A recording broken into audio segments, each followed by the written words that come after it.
Assalamualaikum warahmatullahi wabarakatuh. Selamat pagi. Jadi kita lanjut untuk pelajaran kita untuk gas processing. Kita masuk ke proses pemurnian gas.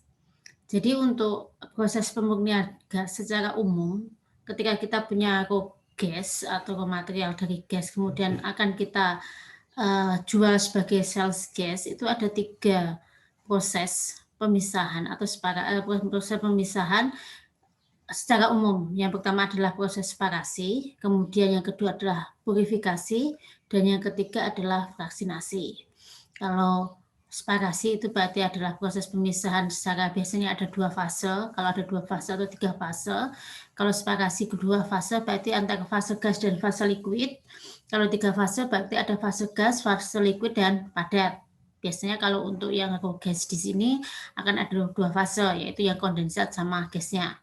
Kemudian adalah purifikasi. Purifikasi adalah proses pemurnian untuk lebih memurnikan dari proses separasi ini.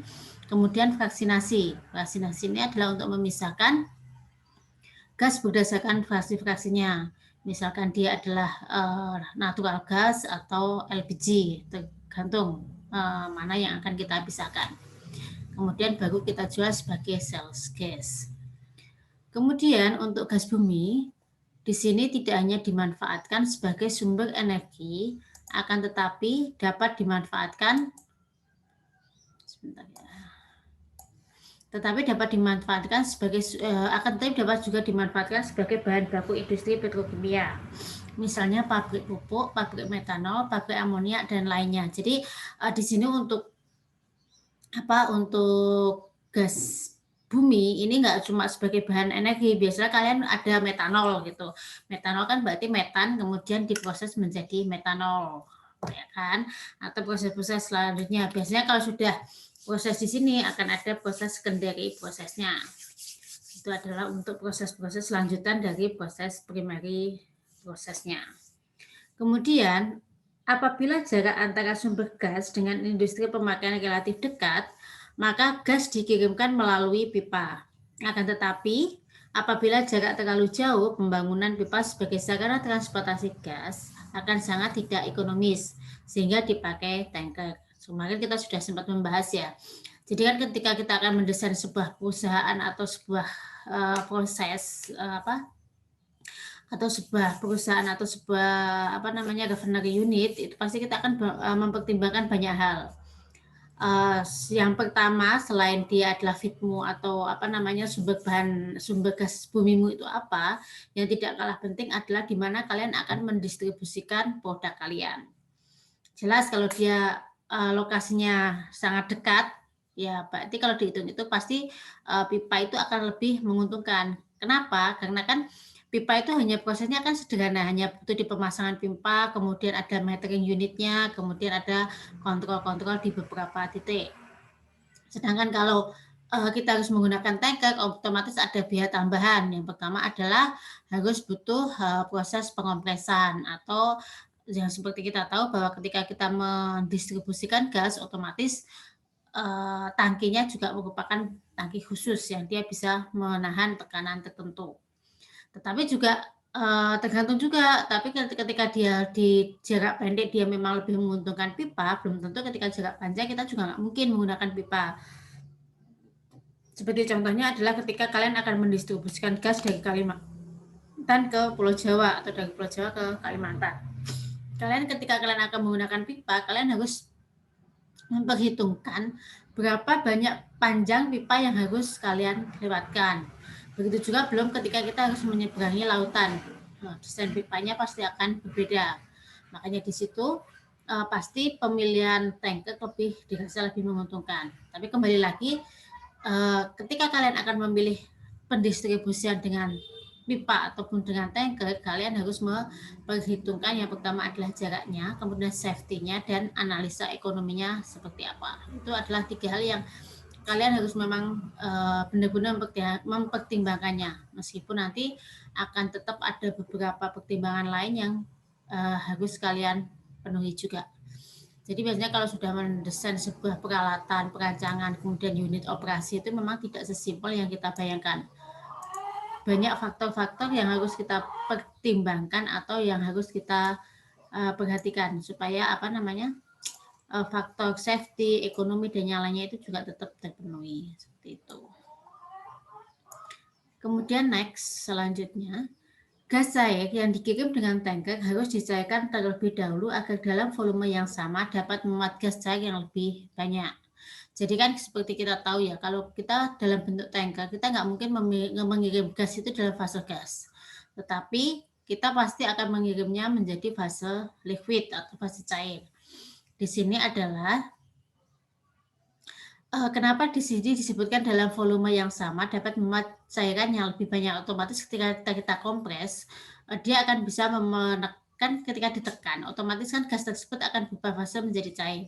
Jadi kan ketika ditekan menjadi fase cair, otomatis kan akan semakin banyak gas yang bisa masuk ke dalam tanker tersebut. Sebagai contoh kalau kita kalau kita masukkan, kita nggak usah bilang masalah gas ya, mungkin untuk benda-benda padat saja.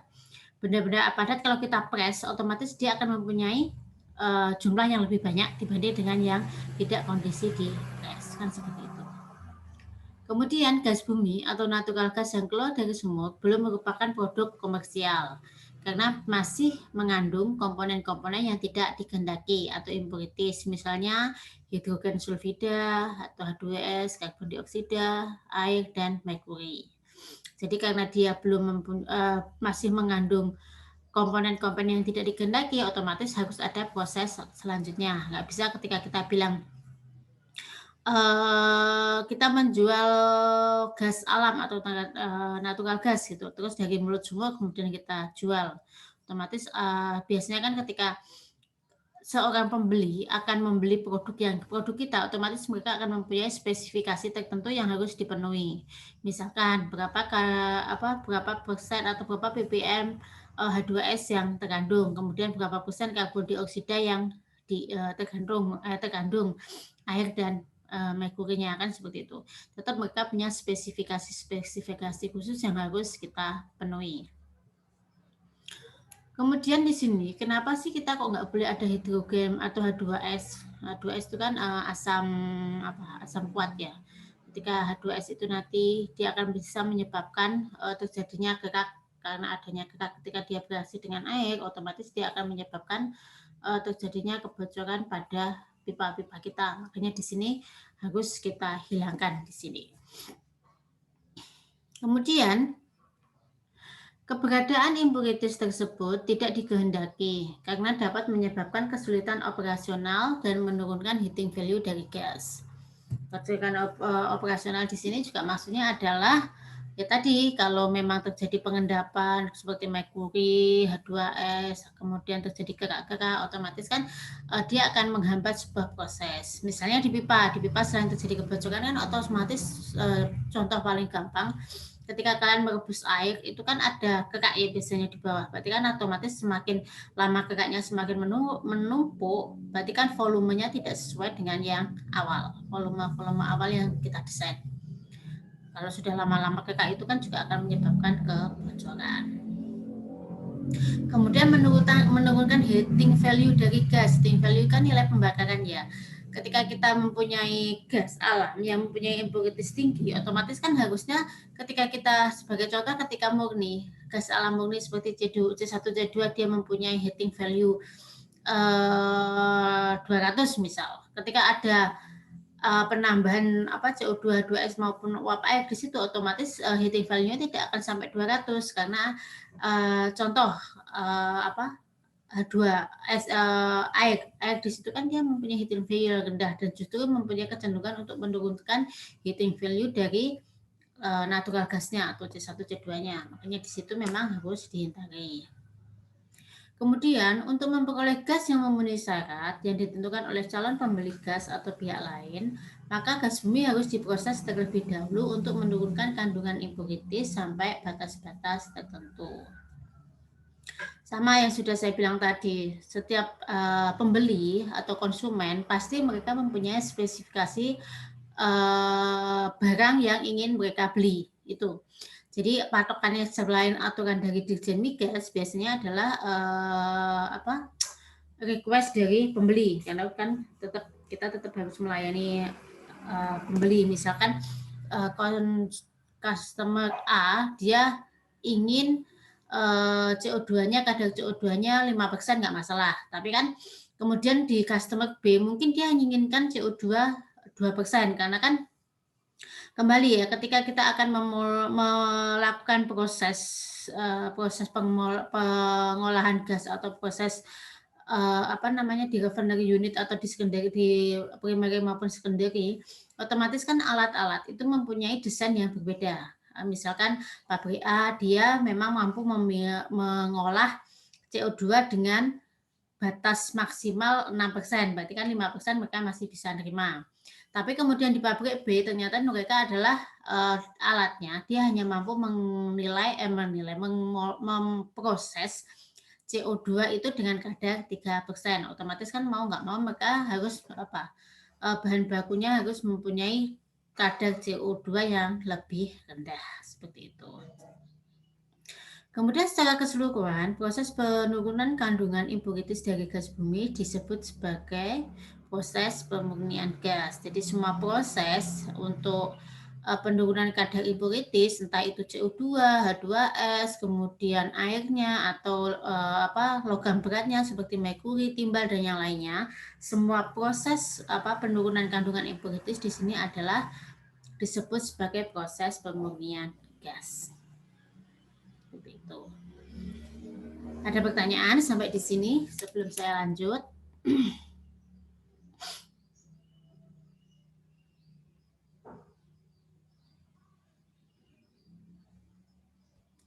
Oke.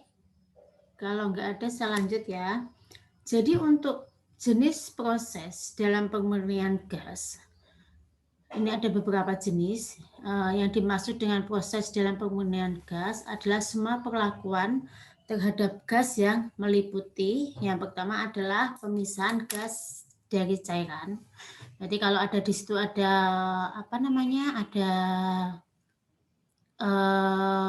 ada H2O ya, ada kondensat. Berarti yang pertama yaitu dia harus dipisahkan antara gas dengan kondensatnya atau dengan cairannya. Kemudian yang kedua adalah pemisahan impurities dari gas. Impurities di sini berarti H2S, kemudian CO2 atau logam berat seperti merkuri, timbal dan yang lainnya dari gas. Di sini kemudian ada proses pendinginan dan pemanasan, itu untuk proses selanjutnya. Juga ada proses penekanan dan ekspansi gas. Kemudian yang kelima adalah pemisahan komponen-komponen gas dengan cara distilasi dan absorpsi. Distilasi itu adalah proses pemisahan berdasarkan titik didihnya. Jadi di sini adalah misalkan komponen dengan titik didih 70 dan 100 kita pisahkan berdasarkan titik didihnya. Kalau absorpsi itu adalah proses penyerapan atau penyerapan dengan media cair. Berbeda dengan adsorpsi. Kalau adsorpsi di sini adalah proses pemisahan dengan media padat biasanya. Kalau absorpsi ini bisa liquid. Proses absorpsi dengan menggunakan liquid. Kalau dengan adsorpsi dia berarti dengan padatan. Seperti kalau liquid yang paling sering ya sudah metil, MEA itu. Kalau dengan adsorpsi biasanya bisa menggunakan zeolit, kemudian silika atau yang lainnya. Itu bedanya.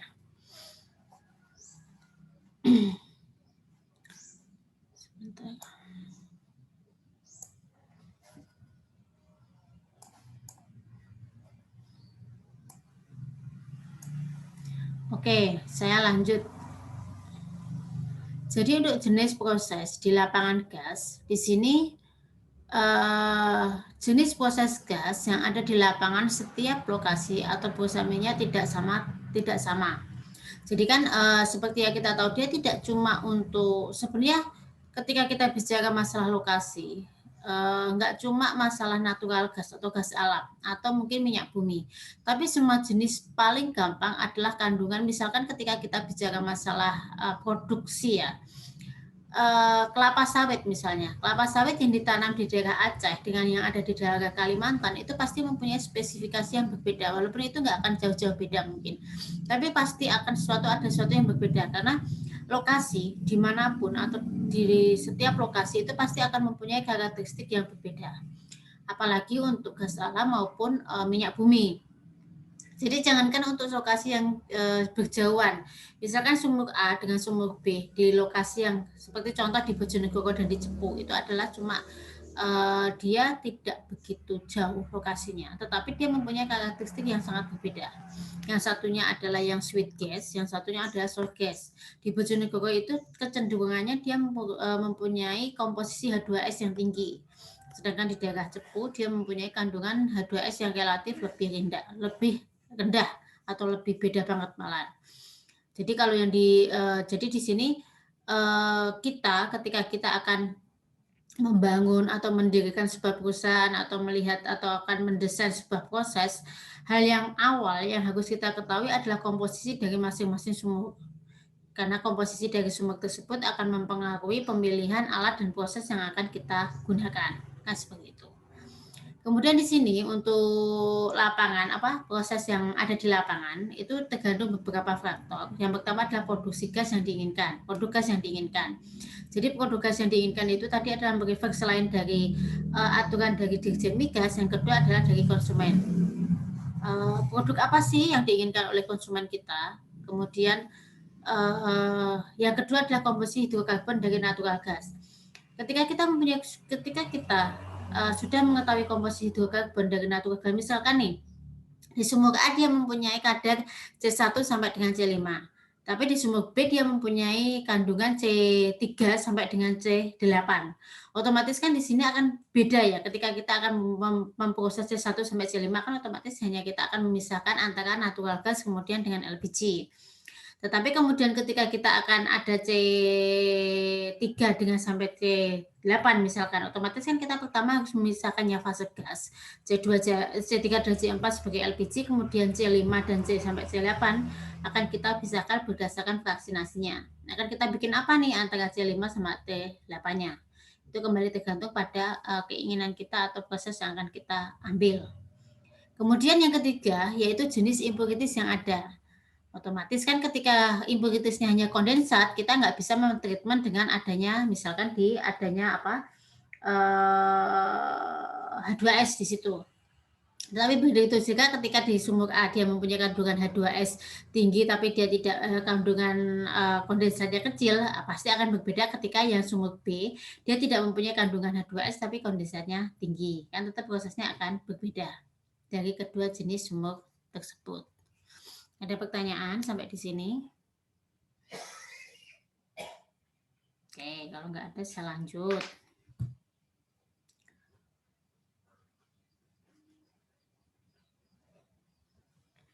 Kemudian jenis proses pengolahan gas itu ada 5, itu ada secara lengkap. Jadi ada proses, ada ini sudah semuanya. Jadi ada proses penyerapan gas asam H2S dan C2. Kemudian ada proses pengeringan gas, penyerapan merkuri atau logam berat, kemudian proses pencairan dan proses fraksinasi. Ini adalah proses secara keseluruhan yang memang secara umum untuk proses pemurnian gas. Tetapi tidak semua proses ini ada. Kenapa? Karena ini kembali tergantung pada jenis dari feed atau komposisi gas yang ada pada sumur yang akan kita proses. Misalkan di sini adalah penyerapan gas asam, dia nggak ada gas asam, nggak ada H2S dan nggak ada CO2, ya udah berarti proses ini harus kita hilangkan. Kemudian misalkan di sebuah kuilang itu tidak ada merkurinya, berarti ya sudah kita nggak usah menggunakan proses penyerapan merkuri karena nggak ada merkuri ngapain. Karena kan semakin kita menambah sebuah proses, otomatis cost yang akan kita keluarkan akan semakin tinggi. Itu yang harus kalian pegang. Kemudian sebisa mungkin proses pengolahan natural gas itu kan sesimpel mungkin, tetapi memenuhi kualifikasi yang kita inginkan. Karena semakin kecil atau semakin sedikit proses yang kita lakukan, secara otomatis kan cost yang akan kita keluarkan juga tidak akan banyak. Seperti itu.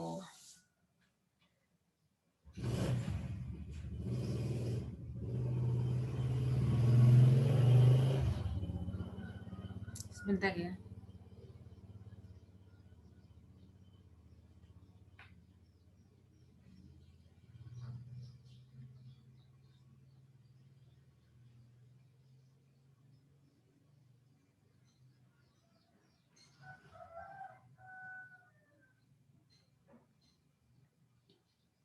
Kemudian tadi sampai mana? Oke, yaitu untuk proses-proses yang berbeda, otomatis untuk apa, untuk komposisi yang berbeda dia akan mempunyai proses yang berbeda. Jadi, analisa awal, jadi kan analisa awal ketika kalian diminta untuk mendesain sebuah proses, misalnya untuk proses pengolahan gas, di sini kalian memang harus benar-benar pandai memilih dan memilah sebuah proses. Kemudian yang kedua adalah memilih peralatan apa yang bisa kalian ambil. Jadi ketika kalian misalkan dalam sebuah proses itu kalian bisa menggunakan alat yang lebih efektif dengan harga yang lebih murah, otomatis kalian juga harus memilih alat tersebut. Karena kan tetap yang pertama aturannya ketika persyaratan utama yang harus kalian lakukan adalah spesifikasi. Spesifikasi dari produk. Selama peralatan tersebut sudah memenuhi bisa menghasilkan spesifikasi produk yang kalian inginkan, seharusnya tidak masalah. Kemudian yang kedua adalah alat tersebut yang kita pilih harus safety. Karena safety itu sesuatu yang tidak bisa kita hindarkan. Tidak bisa kita hindarkan sebuah perusahaan jika dia sudah melanggar sebuah safety atau terjadi suatu kesalahan, biasanya itu akan menjadi catatan merah ya. Makanya itu agak susah juga ketika makanya industri migas, industri natural gas atau industri itu pasti akan mengutamakan safety karena safety itu requirement yang memang utama ya harus kita penuhi. Kemudian setelah safety yang tidak kalah penting adalah analisa ekonomi. Jadi semakin murah atau semakin rendah cost yang akan kita hasilkan, otomatis kita diharapkan untuk lebih mampu lebih mampu untuk menghasilkan keuntungan perusahaan yang lebih tinggi. Ketika perusahaan itu tinggi kan berarti kan omsetnya akan lebih menguntungkan, seperti itu. Jadi adalah spesifikasi produknya memenuhi, safety-nya memenuhi, kemudian yang ketiga adalah analisa ekonomi atau keuntungan yang didapatkan semakin besar. Itu adalah 3 hal yang harus kita pegang ketika nanti kita akan mendesain sebuah proses atau akan mendesain sebuah peralatan. Sampai di sini ada pertanyaan?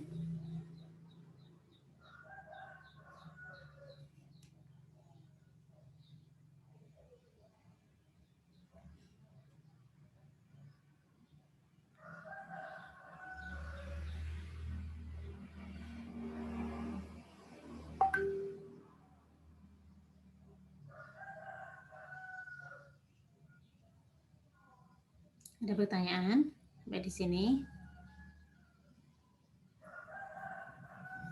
Tidak, Ibu. Tidak. Oke. Sebentar ya. Oke. Kita lanjut kalau nggak ada pertanyaan. Untuk yang pertama adalah proses penyerapan gas alam atau acid gas removal.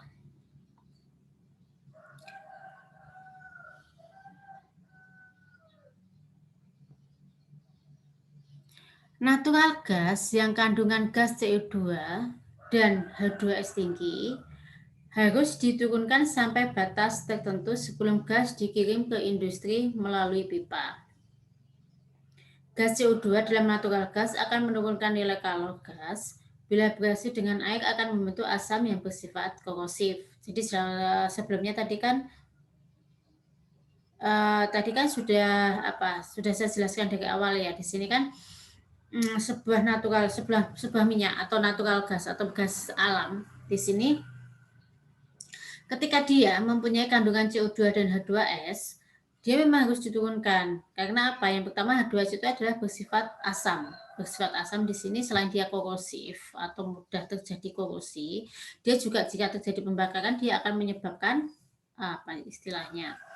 Dapat menyebabkan kalau dibakar secara langsung ya dia akan ketika dia melebihi ambang batas dia bisa menyebabkan menurunnya kemampuan sendi. Jadi menjadi lemas. Orang itu kalau menghirup H2S sulfur terlalu tinggi atau H2S terlalu tinggi, dia pertamanya akan lemas, kemudian tidak berfungsinya saraf yang akhirnya dapat menyebabkan kematian.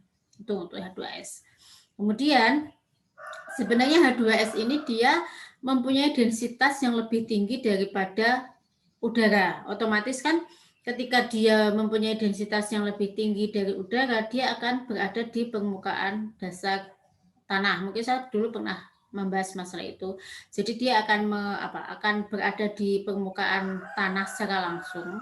Tapi kan ketika dia terjadi penimbunan H2S terlalu tinggi, otomatis kan ya tetap aja dia kalau terhirup dia akan menjadi akan dapat menyebabkan terjadinya tidak berfungsinya saraf yang dapat menyebabkan kematian tersebut. Itu untuk H2S. Kemudian untuk CO2 sendiri, CO2 itu adalah karena dia merupakan karbon, CO2, dia dapat menurunkan heating value atau panas pembakaran dari gas tersebut. Sebagai contoh, kalau kalian pernah belajar masalah furnace atau proses pembakaran, kan ketika kita tahu segitiga api di situ kan ada fuel gas. Misalkan kalau fuel gas yang kita pakai CH4 atau metan. Kemudian yang kedua adalah kalau segitiga api itu kan kalian tahu fuel gas atau bahan bakar. Kemudian adalah U2 yang kita dapatkan dari udara, dan yang ketiga adalah panas atau sumber panas. Jadi kalau kalian sedikit saya bahas atau kalian sudah tahu masalah panas pembakaran itu kan sebenarnya kan prosesnya adalah CH4. Kalau kita bicara masalah metan plus O2 akan menjadi CO2 dan H2O. Kemudian di sini biasanya ketika kita ada proses itu adalah ketika kita belajar masalah furnace atau proses pembakaran itu ada excess air. Excess air itu adalah udara berlebih. Fungsinya apa sih udara berlebih tersebut? Supaya semua fuel atau CH4 tersebut dapat terbakar secara sempurna. Sehingga dia akan menghasilkan CO2 dan H2O. Karena kalau misalkan O2-nya kurang, otomatis kita tahu adalah adanya apa? Karbon, proses pembakaran tidak sempurna ya. Berarti kan ketika tidak terbakar sempurna akan ada karbon monoksida atau CO di situ. Makanya CO di sini kan juga akan menyebabkan polusi dan yang lainnya. Atau dapat menyebabkan CO2 ini karena tidak terjadi pembakaran sempurna, ya kan? Makanya di sini adalah perlunya ada excess air supaya pembakaran CH4 ini akan sempurna menjadi CO2 dan H2O. Tetapi penambahan penambahan O2 ini kita juga nggak bisa langsung pasti di sebuah proses di furnace maupun di furnace yang paling sering ya, itu pasti akan ada batas berapa sih batas maksimal excess air tersebut. Karena kenapa kita nggak boleh banyak-banyak? Karena kalau kita menambahkan O2 yang terlalu tinggi, memang CH4 ini bisa terbakar sempurna. Tapi kelebihan O2 ini juga dia akan menyebabkan penurunan panas pembakaran. Otomatis misalnya kalau panas pembakarnya 1000, karena excess airnya terlalu tinggi, dia tidak mencapai 900. Otomatis kan tetap itu tidak akan menguntungkan pada proses kita. Ya kan, kalau bisa kan tetap panas maksimal yang kita hasilkan, kemudian pembakarannya juga bisa terjadi secara sempurna seperti itu. Bisa dipahami di sini maksud saya?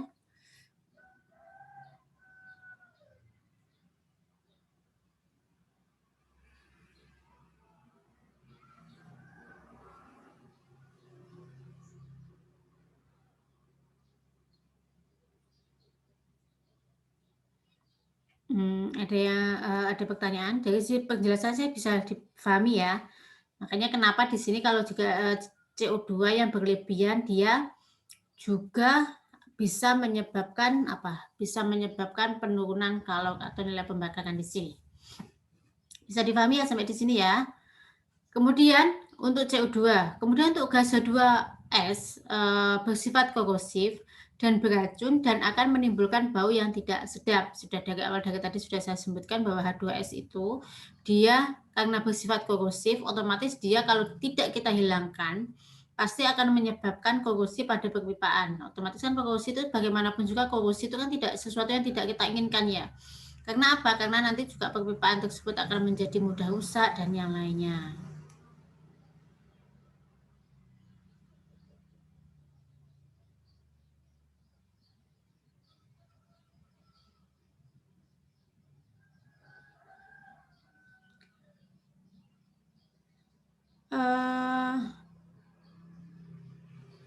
Sudah, di sini untuk ada bersifat korosif dan beracun tadi ya, sudah. Kemudian untuk mencegah terjadinya korosi dalam peralatan proses maupun dalam perpipaan, kandungan CO2 dan H2S dalam gas dibatasi sebagai berikut. Jadi sini untuk CO2-nya dia dibatasi maksimum 3% volume. Kemudian untuk H2S-nya yaitu maksimum 4 ppm. Itu adalah batas maksimal yang diperbolehkan. Tetapi kembali lagi itu batas di sini adalah batas maksimum. Nanti prosesnya apa yang merujuk ke proses yang akan kita pakai, otomatis kembali lagi ke konsumen kita. Konsumen kita itu mau berapa sih untuk CO2-nya? Ternyata dia tidak mau 3%, mau 1%. Kemudian untuk H2S-nya dia nggak mau 4 ppm, maunya 2 ppm. Ya sudah, berarti proses kita akan mengikuti berapa keinginan dari konsumen tersebut. Tapi secara keseluruhan untuk maksimum untuk CO2-nya adalah 3% volume, kemudian untuk H2S-nya adalah 4 ppm. Kemudian untuk menurunkan kandungan gas asam, maka natural gas dikontakkan dengan zat penyerap tertentu yang dapat mengikat gas asam tersebut. Makanya di sini adalah akan ada proses absorpsi. Zat penyerapnya nanti terserah pengen memilih apa. Kemudian apa sih syarat dari gas penyerap tersebut? Yang pertama adalah dia bersifat selektif dan mudah diregenerasi. Selektif itu adalah kemampuan dia untuk menyerap itu tinggi. Jadi misalkan dia adalah H2S-nya berapa ppm, dia lebih efektif dengan jenis apa. Kemudian itu adalah selektivitas, adalah kemampuan dia untuk menyerap. Kemudian yang kedua yang tidak kalah penting adalah mudah diregenerasi atau diaktifkan kembali, karena nggak mungkin juga ketika kita akan memilih sebuah sebuah media atau solvent kemudian dia tidak mudah untuk diregenerasi, itu biasanya akan sangat hindari. Karena kembali lagi ya, ujung-ujungnya adalah kita akan meminimalkan sebuah proses tersebut. Itu yang pertama. Yang kedua adalah sebisa mungkin alat atau bahan yang kita pakai itu bisa dipakai kembali atau di-recycle. Supaya apa? Cost production. Yang pertama adalah supaya limbahnya yang dihasilkan tidak terlalu tinggi. Yang kedua adalah supaya cost production-nya adalah rendah atau cost production-nya ada rendah.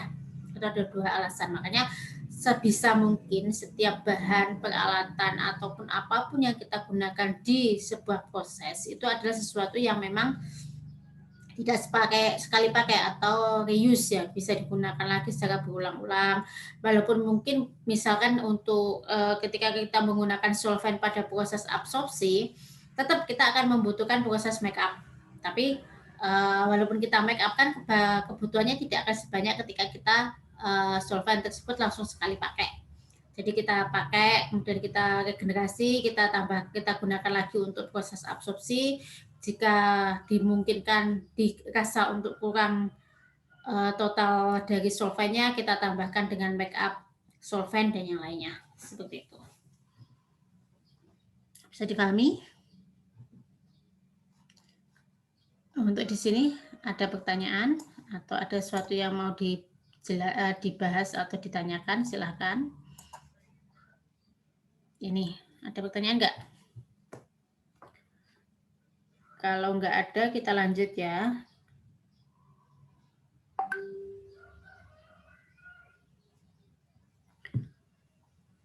Kemudian untuk jenis-jenis larutan amin untuk proses absorpsi. Jadi untuk yang paling sering dipakai ketika kita akan menggunakan proses absorpsi pada natural gas itu adalah amin.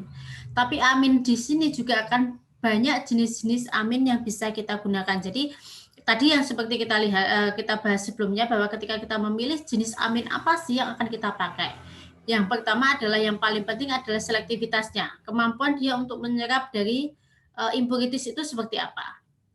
Karena itu akan beda-beda juga. Misalkan amin, Dea, Mea, Dea, itu akan mempunyai karakteristik yang berbeda. Jadi ketika kita akan memilih sebuah solvent, kita harus benar-benar mempertimbangkan faktor-faktor tersebut. Selain dengan selektivitasnya, juga nanti kita akan mempertimbangkan berapa banyak yang akan kita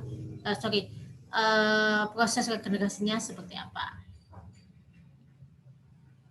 Di sini untuk jenis-jenis larutan amin untuk absorpsi, senyawa amin terdiri dari komponen nitrogen dan hidrokarbon. Biasanya akan ada ikatan nitrogen dan hidrokarbon yang secara kimia akan bereaksi dengan gas-gas asam atau acid gases untuk membentuk ikatan garam kompleks. Kemudian, ikatan ini mudah lepas kembali dengan cara dipanaskan sehingga diperoleh larutan amin kembali. Jadi kalau nanti proses absorpsinya dilakukan pada suhu rendah, proses regenerasinya dilakukan pada suhu tinggi. Jadi kan suhu rendah, kemudian ketika dia menyerap asid gas, kemudian dipanaskan, asid gasnya akan lepas, kemudian aminnya akan bisa kita gunakan lagi untuk proses absorpsinya. Prosesnya seperti itu. Jadi berulang terus. Jadi nanti akan ada 2 kolom. Yang pertama adalah kolom absorpsi, yang kedua adalah kolom regenerasi. Biasanya akan seperti itu. Kemudian untuk senyawa amin sendiri itu dikategorikan menjadi 3, yaitu amin primer, sekunder, dan tersier. Sama juga ya, primer, sekunder, dan tersier. Itu kan 3 jenis amin yang biasa kita lakukan. Kemudian untuk amin primer, di sini adalah amin primer mempunyai 2 atom H dan 1 senyawa hidrokarbon yang terikat pada atom N, di mana amin jenis ini merupakan tipe yang paling reaktif, kemudian karena mempunyai 2 atom H yang labil, kemudian maka dia paling mudah membentuk ikatan. Monoetanol amin atau MEA dan diglikol amin atau DGA adalah termasuk dalam tipe amin primer ini.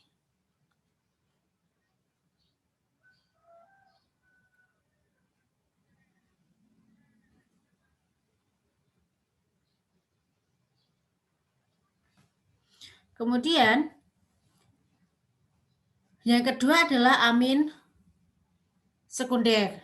Jenis ini hanya mempunyai 1 atom H yang labil dan 2 senyawa hidrokarbon yang terikat pada atom N, di mana jenis ini kurang reaktif dibandingkan amin primer karena hanya mempunyai 1 atom H yang labil. Dietanol amin atau DEA dan diisopropanol amin atau DIPA adalah termasuk dalam tipe amin sekunder. Kemudian untuk amin tersier, jenis ini mempunyai 3 senyawa hidrokarbon yang terikat pada atom N. Tipe ini paling tidak reaktif karena tidak mempunyai satupun atom H yang labil. Metil dietanol amin atau MDA dan trietanol amin atau TEA termasuk tipe amin tersier ini. Jadi nanti kalau kalian diminta untuk menyebutkan jenis-jenis amin, kalian bisa menyebutkan berdasarkan contohnya, yaitu primer, sekunder, dan tersier. Kalau primer tadi dia mempunyai 2 atom H, kalau sekunder dia mempunyai 1 atom H, kalau yang tersier dia tidak mempunyai dia mempunyai 3 atom hidrokarbon yang terikat dengan atom atom N. Ada pertanyaan sampai di sini? Sebelum kita masuk ke contoh-contohnya.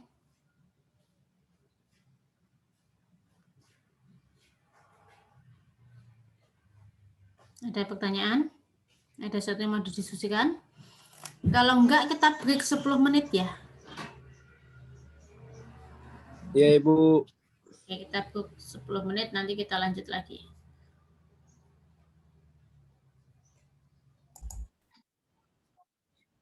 Oke, untuk selanjutnya adalah contoh dari masing-masing amin. Tadi yang pertama adalah monoetanol amin atau MEA. Di sini kan tadi rumus strukturnya adalah di sini ada ini hidrokarbon ya, HO, kemudian di sini ada CH2, kemudian CH2 dan NH2.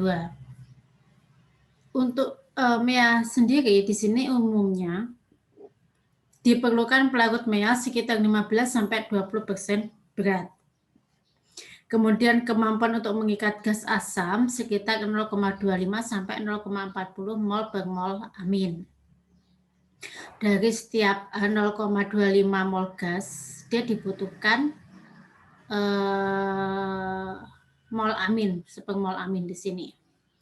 Kemudian untuk glikol amin atau DGA, dia rumusnya adalah HO, kemudian di sini ada CH2, CH2O, kemudian CH2, CH2 dan NH2. Di sini untuk pelarut ini hampir sama dengan MEA dan tidak dapat digunakan jika terdapat COS dalam gas umpan. Pelarut DGA yang digunakan sekitar 50-60% berat. Kemudian untuk dia di sini rumus strukturnya adalah HO, kemudian ada CH2, CH2, kemudian juga ada HO dan CH2, CH2, dia yang terikat dengan NH di sini. Kemudian biasanya digunakan 25-35% berat dari larutan dia. Kemudian kemampuan mengikatnya adalah 0,35 per 0,65 mol per mol dia. Kemudian untuk di isopropanol amin atau DIPA, di sini untuk rumus strukturnya adalah CH3, kemudian CH2OH dan CH2. Di sini ada CH3 juga dan CH dan OH yang diikat dengan CH2, di sini berikatan dengan NH. Dia umumnya digunakan 25-40% berat larutan DIPA di sini. Untuk kemampuan mengikat gas asamnya yaitu 0,35-0,65 mol per mol DIPA-nya.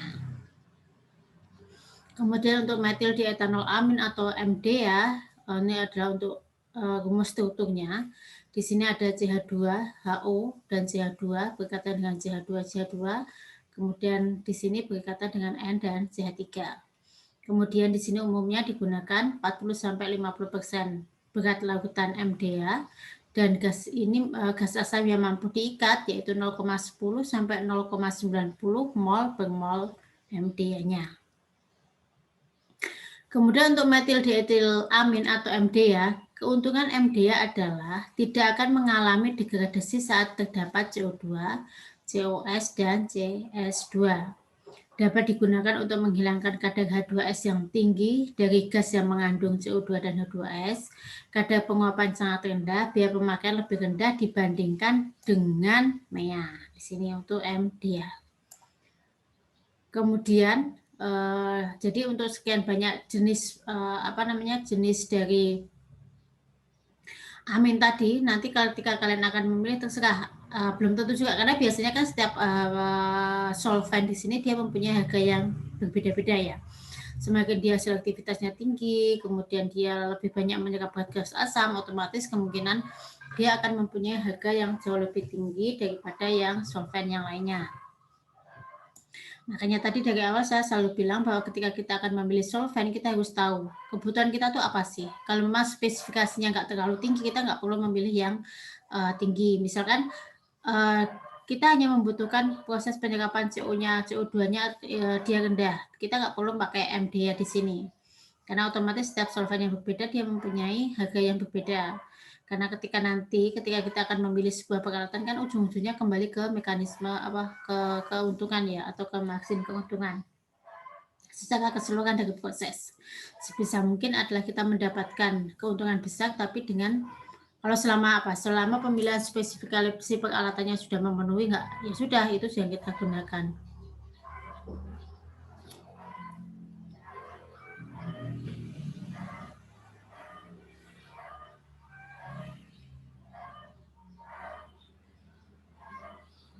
Ada pertanyaan?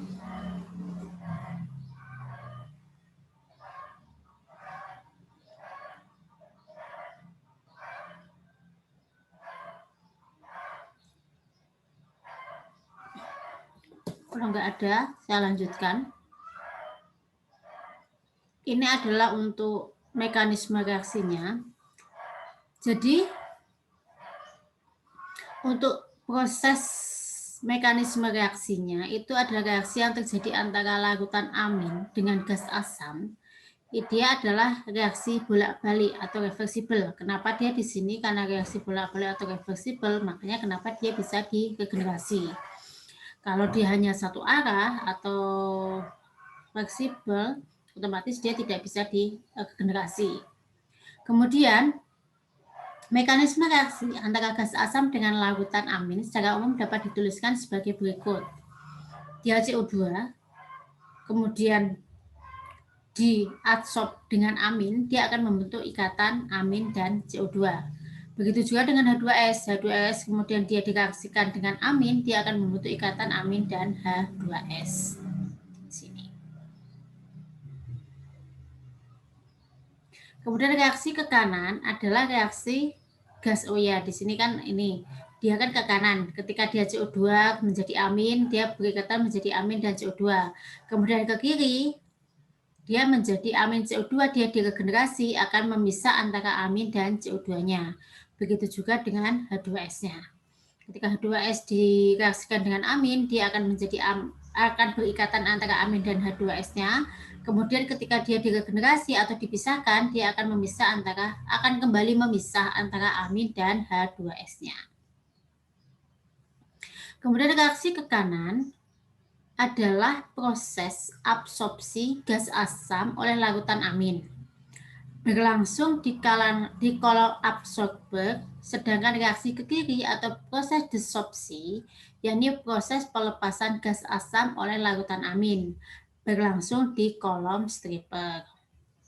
Reaksi ke kanan berlangsung pada suhu rendah dan tekanan tinggi, sedangkan reaksi ke kiri berlangsung pada suhu tinggi dan tekanan rendah. Seperti itu. Jadi absorpsi dan regenerasi biasanya kalau kita bilangnya. Jadi kalau absorpsi dilakukan pada suhu rendah tekanan tinggi, kalau regenerasi dilakukan pada suhu tinggi dan tekanan rendah. Itu yang harus kalian ingat. Kemudian di sini adalah skema proses penyerapan salt gas dengan amin. Saya akan menjelaskan sedikit di sini. Jadi di sini kan ada salt gas. Salt gas di sini ada kontaktor. Kontaktor di sini adalah mengontakkan antara amin yang masih murni atau lin amin dengan salt gas. Gas lin amin, di sini kan amin, dia adalah dalam fase liquid, ya kan? Karena prosesnya adalah proses absorpsi. Salt gas dialirkan dari bawah, kemudian dikontakkan pada kolom absorpsi dengan menggunakan lin amin. Sehingga di sini terjadi kontak sehingga nanti salt gas atau ada CO2 H2O-nya akan dibawa oleh lin amin ke bawah di sini. Ke bawah sehingga dia dimasukkan ke rich amin yang kita sebut sebagai rich amin yang masuk ke kolom stripper. Kemudian di sini untuk salt gasnya, salt gas di sini sudah dikontakkan dengan lin amin, otomatis kan dia akan salt gasnya akan kebawa oleh lin amin, otomatis yang naik ke atas adalah sweet gas atau gas-gas yang mempunyai kadar impurities yang jauh lebih sedikit atau lebih sedikit yang sesuai dengan spesifikasi yang kita inginkan. Kenapa salt gas ini dari bawah? Karena kan sifat gas. Gas itu mempunyai sifat untuk mengalir dari bawah ke atas. Jadi kan kalau makanya dia berdasarkan sifat fisik dari gas ini, kita memasukkan gasnya dari bawah supaya dia langsung naik ke atas, sehingga untuk lin aminnya dari atas di sini kita sifat liquid ya, liquid kan otomatis dia akan mengalir dari yang tinggi ke rendah, makanya di sini kita akan masukkan dari atas di sini. Sehingga kita di sini akan ada kontak antara lin amin dengan salt gasnya. Kemudian rich amin atau amin yang banyak mengandung CO2 dan H2S kita masukkan ke stripper. Stripper di sini adalah proses yang terjadi pada suhu tinggi dan tekanan rendah, ya kan? Kemudian di sini di proses stripper ini nanti akan terpisah, CO2 akan mengalir ke atas, kemudian untuk lin amin akan dikembalikan pada kontaktor di sini. Kemudian di sini ada reboiler. Fungsinya apa reboiler di sini? Karena di stripper di sini kita membutuhkan suhu tinggi, otomatis kita perlu untuk menjaga kondisi operasi pada stripper di sini. Cara menjaganya adalah yang pertama, kita menggunakan reboiler di sini untuk menjaga suhu yang ada di stripper. Yang kedua, fungsi dari reboiler di sini untuk menjaga suhu yang terjadi pada suhu kondisi operasi yang ada di stripper sesuai yang kita inginkan. Makanya di sini ada proses reboilernya. Oke. Ada pertanyaan sampai di sini?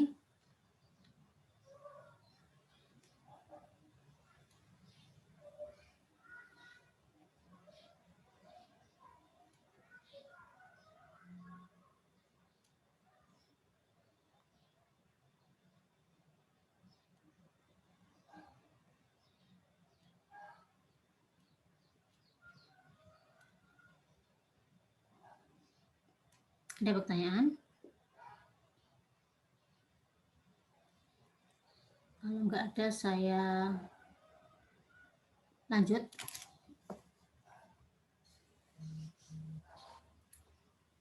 Ini adalah proses untuk diagram alir amin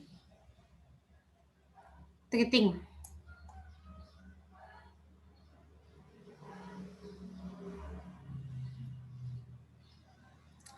Ini nanti bisa dicoba dijelaskan lebih detail. Kalau tadi saya menjelaskan yang awal adalah proses diagram yang lebih simple, ya. Ini adalah dia lebih detail di sini. Nanti bisa dijelaskan ini untuk dikerjakan ya, dikerjakan. Di sini nanti akan ada dasar gas, kemudian dia masuk ke inlet scrubber. Nanti bisa dijelaskan di sini apa sih fungsinya dari scrubber di sini. Kemudian kontaktor di sini fungsinya untuk apa. Kemudian setelah itu dipisahkan antara di flash. Flash ini ada dua fase, di flashnya itu menjadi apa. Kemudian ada karbon filternya ini untuk apa. Kemudian dia masuk ke steelnya itu untuk apa, ya kan? Kemudian dia nanti akan memisah antara acid gas dengan apa tadi? Lin amin. Lin aminnya nanti dimasukkan ke boiler untuk apa fungsinya? Sampai dengan kembali ke sini ke kontaktor di sini aminnya. Sebenarnya sama, cuma di sini akan lebih detail. Ya, nanti ini dikerjakan. Kalian bisa mereferensi ke beberapa jurnal atau beberapa penjelasan di internet. Kemudian di sini ada steel. Kita punya steel di sini. Di sini untuk memanaskan steel dapat dipanaskan dapat dipakai sumber panas berupa hot oil atau steam jika tersedia. Didinginkan dengan cooler seperti itu. Oke. Nanti ini bisa dikerjakan untuk di apa namanya? Untuk apa referensi ya, untuk kalian untuk mencoba sebuah proses. Kemudian saya lanjut, nanti mungkin setengah jam sebelum selesai. Untuk variabel proses yang paling dominan adalah kecepatan sirkulasi larutan amin atau amin circulation rate. Dan ini tergantung dari, yang pertama adalah konsentrasi larutan amin, dia berapa persen aminnya. Kemudian acid gas flow rate masuk kontaktor, kemudian acid gas contents. Jadi di sini adalah berapa persen CO2, berapa persen H2S dalam natural flow. Kemudian acid gas loading in risk amin dinyatakan dalam harga K. Oke. Untuk perhitungannya nanti kita lanjut nanti. Jadi nanti sekarang dikerjakan dulu untuk ini ya, untuk apa? Untuk diagram alir amin treating. Oke. Dicoba dikerjakan, nanti dikumpulkan hari ini. Masih lama kan? Jadi seperti penjelasan saya tadi sebenarnya. Cuma di sini dilakukan lebih detail gitu aja sih. Saya tetap buka share screen-nya ya. Sambil mengerjakan, nanti saya tutup kelasnya. Selamat siang. Assalamualaikum warahmatullahi wabarakatuh. Bisa stop untuk recordingnya.